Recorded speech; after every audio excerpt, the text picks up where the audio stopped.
In a tight competitive match with the Dallas Stars, what ended up being the difference was special teams, and the Jets came up just short in a 3-2 defeat. It wasn't all bad, but obviously some of the same boogeymen that have haunted the Jets continue to be problems even now. We'll dive into all of this on tonight's episode of Locked On Winnipeg Jets.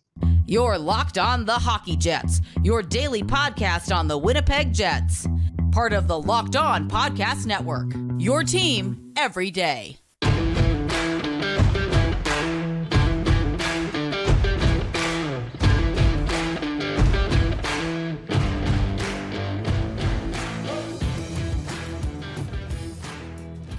Good evening, friends, and welcome to tonight's episode of Locked On Winnipeg Jets, part of the Locked On Podcast Network, your team every day. I'm your host, Harrison Lee, an avid Winnipeg Jets fan and an online blogger. You can follow me on Twitter at HLivingLoco and at LO_Winnipeg Jets. Thanks for making Locked On Jets your first listen of the day every day. If you like what you're hearing, be sure to like, follow, and subscribe on all of your favorite podcasting platforms and YouTube. Doing so, of course, is always free of charge and ensures you never miss another episode. Most of all, though, we just love and appreciate your support. Tonight's episode is brought to you by Sleeper. Download the Sleeper app and use promo code LOCKEDONNHL to get up to a $100 match on your very first deposit. Terms and conditions apply. See Sleeper's terms of use for details. Now, like I said, obviously Winnipeg played a game over this past weekend, and the result didn't quite go Winnipeg's way, although you could say that in a lot of ways, it wasn't a bad result. The Jets played a very good Dallas Stars team and very closely lost 3-2. What I'll say about this game is that, we saw quite a few interesting things, right? In terms of even strength play, this was a pretty close back and forth game. There were stretches where Dallas would control the play, create good scoring opportunities down low, and test Hellebuck. And then at the other end, the Jets would be really dangerous for stretches, controlling zone possession, creating chances, some nice cross-lot movement, but ultimately falling just short of getting past Wedgwood. So, this was one of those situations where, all told, you can't really be too upset with the game. But the biggest problem and the big thing that separated Dallas from the Jets is something we've talked about a lot. And, it is special teams. You actually see on the right that there is a note about it because we're going to spend some time talking about the special teams and why it's, kind of hurting Winnipeg a lot this year. But in this particular game, right, it was just about the closest of margins. A single mistake here, a missed read there, and suddenly the Jets were in real trouble. And this was one of those games where, every mistake the Jets made ended up in a goal against. One of the really egregious ones was a special teams blunder on the power play where Perfetti was kind of hovering along, the wall in his own half, and Scheifele and Morrissey sort of flied the zone, not really paying attention to the fact that Perfetti was about to get double teamed, and it ended up creating a counter. Perfetti coughs the puck up, and it turns into a goal against from, I think it was Wyatt Johnston on this one. Johnston, unfortunately, was also, I believe, part of the play on another goal, this one on the power play, where apparently Matt Duchene just completely got lost between the PK diamond. Somehow, one of the most dangerous players on the team just skates through the central slot area. No one picks him up. Johnston finds him with a great pass right across from below the goal line. And just like that, Dallas is firmly in control of the game. And it's stuff like that where, the Jets PK and skaters just sort of clicked off, right? Look, no one's going to say that it wasn't a great pass. It was very deceptive, and everyone thought Johnston was making a pass, but perhaps didn't know who it was to. But in this case, the most dangerous player on this power play unit, they just sort of ignored. I don't know what happened, but there were four guys there, and no one seemed to recognize that Duchene was sliding down the middle. And again, look, it is fast, bang, bang, and deceptive. But at the same time, this is what these guys are really paid to pay attention to. And it's those details where the Jets have generally been, a little bit lacking. And it wasn't, the worst game at all, right? In terms of some of the plays that we saw, there was a lot to like with how the Jets were. And really, all told, Winnipeg kind of exchanged blows with Dallas pretty evenly. Other than the special teams, this was generally a very fun, very good game. It's just where those big differences kind of separate the two teams and really the Jets from the rest of the league that have held Winnipeg back from true greatness. This team feels like it's a couple of pieces away from being really dangerous, but on a coaching side of things, and certainly when it comes to special teams, those are things where I feel like the Jets can make a couple of tweaks and adjustments without even having to worry about touching the roster. Now, not everything is going to work, right? Because of the lack of mobility on the blue line, obviously some things with, say, the PK or the power play are going to be a little bit more limited. But I can promise you the Jets have to make some sort of adjustment because what we're seeing with these units has really been a huge disappointment. But that aside, taking this game from a very high level, holistic perspective, this was only like Winnipeg's second regulation loss in their last several games. And overall, the Jets have generally been really good over the stretch. I mean, you look at how the team has played and the points pace that it's had. And after a 1-3 start, the Jets have really rallied to end up with a pretty respectable like 7-5-2, which, look, I mean, it's not great, right? But compared to where the Jets were starting and where they've ended up, going 7-2-2 over your or 6-2-2 over the most recent stretches is pretty decent. It's enough to secure a solid playoff spot should it continue, but obviously Winnipeg probably doesn't love the fact that St. Louis and a lot of these other teams are really close behind them. And I think the especially annoying thing for Winnipeg is that they've conceded one of the higher amounts in the Central Division when it comes to goals against. I mean, they've conceded 47 already, which excuse me, is going to make them pretty upset, I would say. I think Winnipeg is not going to love the goals conceded. I think it's a bit of a concern and a bit of a bugbear, but it's something that with an improved PK and a bounce back in the goaltending should be relatively easy to fix. I say that, but obviously things can change and perhaps the Jets surprise us in a not so fun way. But after all of the trials and travails, even though the Jets have played one more game, they're actually level on points with the Colorado Avalanche. And the Avalanche are supposed to be one of the class of the Central Division. But as it turns out, Colorado's 5-5 in their last 10. So maybe there's a chance over the next stretch for the Jets to try and claw their way back up towards the top of the Central and give themselves some breathing room as they approach American Thanksgiving. Now, the schedule is not going to get easier. They're going to be playing, of course, New Jersey tomorrow night, which is going to be very difficult, a very tough opponent, and one that the Jets are probably not favored to beat, although the Devils themselves have had issues over the past, I would say, stretch of games. Not exactly the cleanest, and I think their most recent loss to the Washington Capitals probably sticks pretty fresh in their mind, but hey, maybe Winnipeg can pull out what should be a big win over a very difficult opponent and one that would be, frankly, a statement win over a team that's honestly on paper better than the Jets. But to do that, the Jets have to do some things. In particular, the special teams are going to be a point of focus for the next few weeks. We'll talk about why they've really struggled and what the Jets can try and do to compensate in just a little bit. Before we go any further, though, I do want to shout out our friends and partners at eBay Motors. Passion, drive, and patience. What brings home the winning trophy is also what keeps your vehicle alive.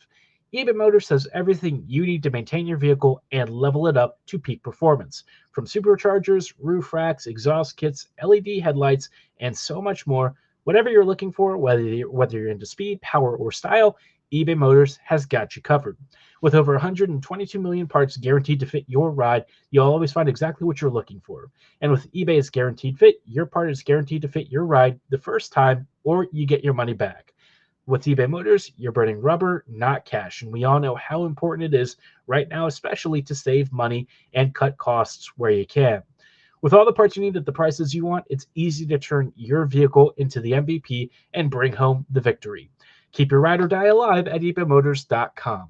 Eligible items only. Exclusions do apply. eBay Guaranteed Fit is only available to U.S. customers. Hello, friends, and welcome back to this episode of Locked On Winnipeg Jets, part of the Locked On Podcast Network, your team every day. Every day, thank you so much for rejoining us on tonight's episode as we talk about obviously some wrap-ups from the Dallas Stars game, which was a tough loss. But obviously, like I said, one of the big things that differentiated Dallas and Winnipeg really came down to special teams. At even strength, these teams were pretty evenly matched, but at the 5v4 situations or 4v5, depending on what it was for the Jets, that's where Dallas had the edge. And it's where a lot of teams have generally outperformed the Jets, which is funny because, you think about the Stars power play, and overall it's been a little underwhelming, barring some recent strange things where they had like 4 power play goals in one game. Bit of a strange one on that one. But otherwise, most people have looked at their power play and said, it's not been amazing, right? But the Jets' power play has arguably been a lot worse. Winnipeg's special teams this year have really taken a step back. With the power play, it's not really been that much of a difference from the past few years, but the PK has definitely nosedived, and we've pointed it out many times this year. Unfortunately, it still bears worth repeating that the PK diamond is still very exposed. I'll say in the Dallas Stars game, though, there was one PK that I recall that I thought was good. Obviously, the Stars PP doesn't have like the craziest speed of passing and stuff, but it's still enough to where the Jets did concede. But this one, where we saw Lowry and company sitting really high, past the blue line, aggressively defending in the neutral zone, pressuring puck carriers before they made zone entries, that is what the Jets penalty kill needs to do. Look, you know that you're not going to be all that great defending opportunities, especially against talented shooters. So what you have to do is force your opponents to make good passes. Force them to be the ones to be perfect. If you apply pressure, close off space, and start to force mental errors, you're going to see this Jets PK generally be a little more effective. Unfortunately, the usual strategy is to be very static, park down low in front of Hellebuyck, and hope that the puck either comes their way or somehow they pick it off with a bit of an extended stick and they can toss the puck out of the zone. You don't really see the PK diamond aggressively pressuring puck carriers, getting into those lanes all that effectively, and shutting those spaces down, which is what the Jets genuinely need to do. If they actually applied pressure and forced, the opponents to be perfect and kind of get into those lanes, I think the Jets would have a lot more success. And, as it is, right, the worst that happens is maybe the Jets give up 1 or 2 more PK goals. But I promise you, like, with how this PK has already been, it can't really be much worse, right? You need to experiment and try something because the staticness and the lack of movement is killing the Jets right now. The amount of space that opposing teams have on the power play is opening up the Jets pretty significantly and giving Hellebuyck an absolute nightmare of a time. And Hellebuyck hasn't been as sharp this year, right? That's been no secret. So anything you can do to help out your all-star goalie would probably be really appreciated because like the PK diamond basically might as well not even do anything, right? They're very open and exposed and they don't really shut down shooting and passing lanes all that effectively. So that's a big sticking point. The power play, that's one of those situations where Velarde obviously coming back would be a huge boost, but it shouldn't have to be the only thing that fixes that unit. The Jets really need better puck movement and more options, which is strange because they have plenty of firepower on this team. That part's really not in question. How it's deployed and used is where I tend to think there is room for improvement, right? Everyone sort of defaults to Kyle Connor on the PP, which is a bit frustrating. And I also feel like the man advantage often sees Winnipeg kind of approaching it the same way that they do the penalty kill, where there's not a lot of off the puck movement and guys are sort of waiting for the opponent to make a mistake. That's not to say that the Jets don't try and pass around the back and use the perimeter to stretch the PK diamonds, but overall, I don't really see enough of the stuff where Winnipeg attacks the slot area. That was a big hallmark of the 2017-2018 team where Scheifele would sit down low in the middle. You'd have Stastny or something as a bumper, and you could see guys around the perimeter attacking and using those central areas to actually score, right? And obviously, Scheifele has taken on a different role since moving towards like the left face-off circle, but I really feel like where he made his bread and butter was basically mixing it up down low right in front of the goalie. I don't know if that's a change that he's asked for or if the coaching staff just feels that he's a better distributor from a wider space. But I really feel like what he did so well was quickly pivot the puck into a dangerous area and either strike the goalie immediately or pass it off and defer it to somebody else who would suddenly become open on one of the wings. The fact that he's basically relegated to just being on the left flank has really, in my mind, limited his effectiveness. And then whoever's in the middle, which is sometimes, I don't even know who sits in the middle, to be honest, because usually it's not really that effective or noticeable. I feel like that area of the PP is really wasted. And half the time, the puck just somehow ends up on Kyle Connor's stick, which I love Kyle Connor, right? He's a great scorer, but he can't be the only shooter on this power play unit. And if the Jets default to point shots for one more time, I'm going to lose it, right? The danger and threat of this PP is too limited. It needs to diversify, and it needs to get down low in the slot where you can create some real damage. Even just tiring out your opponents and physically engaging with them down low is enough to sometimes create space and chaos where a puck is going to trickle through, because as it is, there's just not enough threat. And I feel like teams have been able to cheat towards the Kyle Connor strong side and shut him down pretty effectively. So yeah, Winnipeg has a lot to do on this power play is all I can say. It's certainly not something that can't be fixed, but I feel like waiting for Velarde to come back to resolve it is just not the solution, right? You've got to work on the stuff before he comes back so that when he does get back to full strength, he'll actually be a huge boost and slide into what should be an already effective power play unit. But we'll see what happens. Obviously, with the Jets, you never quite know if that's going to be the case and if they're going to make the right adjustments. So far this year, there's been some stuff that I've liked. Arneal has been using Perfetti late in games more frequently, which is great. We're seeing some good creativity from the Jets at even strength. There's just a few niggling things that are bad enough to kind of upset the cart and cause the Jets some grief that they still have to fix. But there's time. It's still early in the season. And overall, if I have to be honest, I generally like the process. Small things aside, I like the process. There's just a couple of problems that if the Jets fix them, we're legit talking about more of a cup run than we are right now. But again, like I said, plenty of time to get to that. Before then, the Jets have to get through a team like the New Jersey Devils. And this Devils team is a little bit of a strange one because it's not as strong as it used to be thanks to a number of injuries. We'll take a look at who they're lining up and how the Jets can potentially come out with a big win in just a little bit. Before we go any further, though, I do want to shout out our friends and partners at Sleeper. A new NHL season brings all sorts of possibilities. Mark Scheifele could score 50 goals. The Winnipeg Jets could hoist the Stanley Cup. And you could win big by playing daily fantasy hockey on Sleeper, the official daily fantasy app of the Locked On NHL Network. Sleeper is our number one choice for daily fantasy sports, and especially daily fantasy hockey, because with Sleeper, you can win up to 100 times your cash in daily fantasy hockey contests. If you are the kind of person who is a stats nerd and loves tracking everything from goals, assists, saves, plus minus, and more in a game, this is the perfect time to get into Sleeper. All you have to do is pick whether studs like McDavid, Crosby, McKinnon, Ovechkin, and more record more or less than their sleeper projections in all of these stats categories. And if you want to win 100 times your cash, you've got to get 8 stats categories correct. You heard me, Jets fans. You can get 100 times your money playing daily fantasy hockey with Sleeper when you pick 8 correct categories for stats. That's awesome for you, and it means if you start paying attention and know your picks, you could win big. Use promo code LOCKEDONNHL and you'll get up to a $100 match on your very first deposit. Terms and conditions apply. That's promo code LOCKEDONNHL. See Sleeper's terms for use of details and be sure to check out their locational availability. Hello, friends, and welcome back to these closing thoughts on tonight's episode of Locked On Winnipeg Jets, part of the Locked On Podcast Network, your team every day.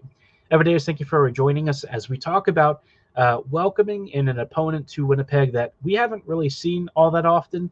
And it's a team that, quite frankly, is not the same as it was last year, thanks to some pretty pivotal injuries to guys like Hischier and Hughes, right? This is a team that in New Jersey is frankly limping along a little bit. They're missing 2 of their best players.